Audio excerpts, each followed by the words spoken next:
What you're watching right now isn't an official animation.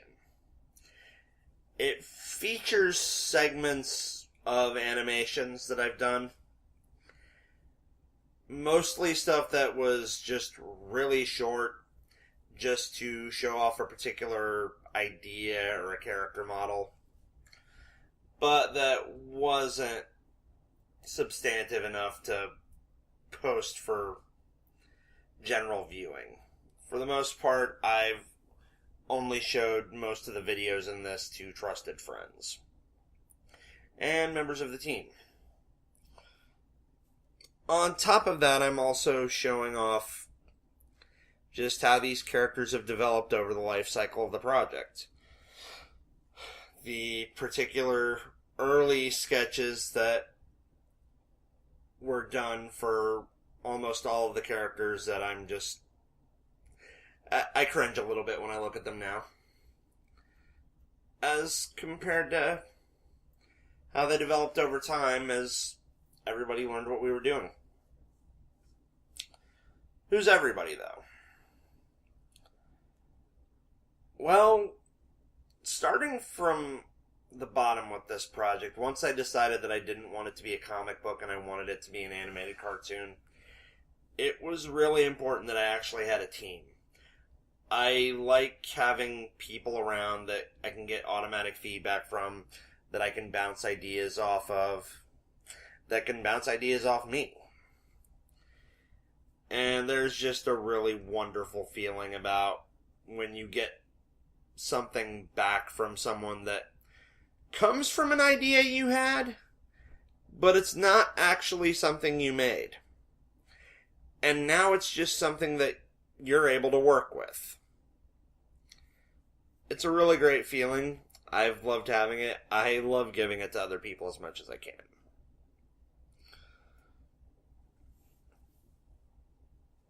When I initially started off the birth of the animation phase of this, I was feeling really low in my drawing ability. I just had a couple comic book projects fail on me because my artwork wasn't up to the level where it needed to be. And this was going to be a project that I just wrote and handed off to an artist. Wound up not working out that way, but what I started off with was I've always had a pretty large number of musician friends. I used to be a much more active musician myself, and most of my friends stayed active and got substantially better than me. The first person I hit up was Joe Marone, who does the project Space Player. He does this very prog-influenced, slightly new wavy space rock that I just love. And there have been times where I've had to work extremely hard to talk him into allowing me to use a particular piece of music for a particular aspect of the story, but it's almost always been worth it in the long run.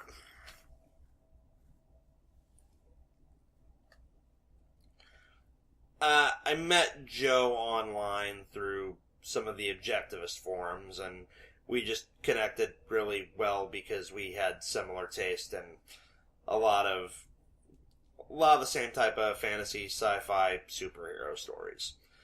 So he's been a good person to have around perspective-wise because he understands where I'm coming from. The other two musicians that I rely on most heavily are Jason Collins, who I met when I was a teenager, and I actually played in at least one band with him. But he's just this really amazingly skilled writer who just... He's the type of person who will write things that are just really complicated, but not Not the type of stuff where you think he's showing off. It's just as complicated as it needs to be, and it's amazing, and it's beautiful and wonderful. And when it comes to his music, I just go through what he lets me use. I find uses for it. And other than that, I try to stay out of his way. He's just that talented.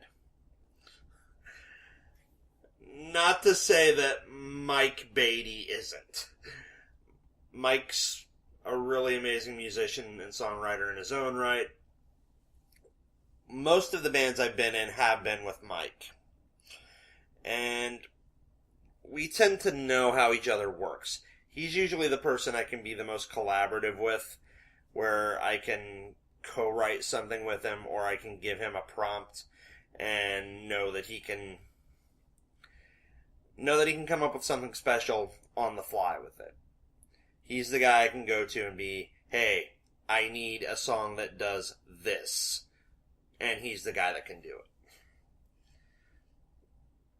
He was also the one who was the most instrumental, that was a really bad pun, in the early process of the voice work. He learned a lot of recording tricks over the course of recording his albums, many of which are available on Spotify. Michael Zuhl, MYKALXUL, look him up. But most of the early recording sessions I recorded at his studio with him as sound engineer. And I've learned a lot from him over the time, but all things considered, I usually prefer to have him around when I'm recording rather than do it completely on my own. But when it did come to voice work, I primarily had two main actresses at the project's peak. I had Randy, well, when I was working with her, her name was Pittman. Her name now is Randy Matsuzaki, if I am pronouncing it correctly. Yes, it is very Japanese, because right now she is very Japanese. She had 3 primary characters, but she did an excellent job with all of them, really just defined them in my mind to the point of where I started writing episodes around her because I liked working with her so much. She wound up being the voice of Champion Girl, Bolt, and Ambassadress. And she did an excellent job of all 3. When she was getting ready to leave for Japan for the last 2 recording sessions, we shared a bottle of sake. The work was great, however, we did get into a rather lengthy discussion on the films of Kevin Smith that I now have to edit around. It's a little awkward, but it was enjoyable nonetheless. Jamie Faust is the other main voice actress I had. She was actually the first voice actress to come on board, and honestly, one of the most reliable people to just pick up the slack anywhere on the project that it needed. She joined the art team for a while. Her designs of the characters Lori Amphitrite and Lola Kazam were just instrumental in the character's development. I'm still looking forward to the day when I can finish my proper rig on Lola Kazam and actually show it off to her, just because I'm that thankful of how great some of the aspects of her design were.